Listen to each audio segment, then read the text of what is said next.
La Slovénie est devenue le dernier pays européen à reconnaître l'État palestinien. Le Parlement slovène a voté en faveur de la demande du gouvernement de faire ce pas, suivant ainsi l'exemple de l'Espagne, de l'Irlande et de la Norvège.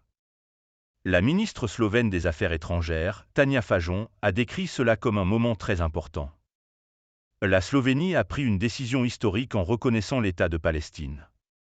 Je suis fier que le gouvernement et le Parlement aient eu le courage nécessaire pour rejoindre cette initiative.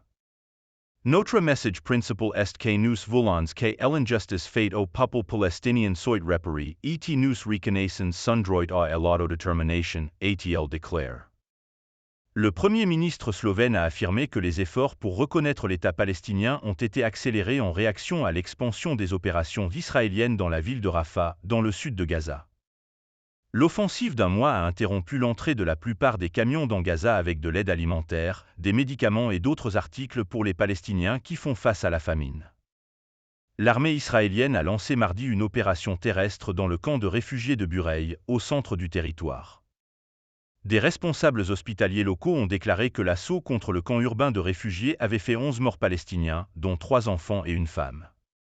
Cette situation survient alors que des médiateurs internationaux attendent une réponse finale d'Israël et du Hamas au plan du président américain Joe Biden, qui vise à mettre fin au conflit dans l'enclave et à libérer tous les otages.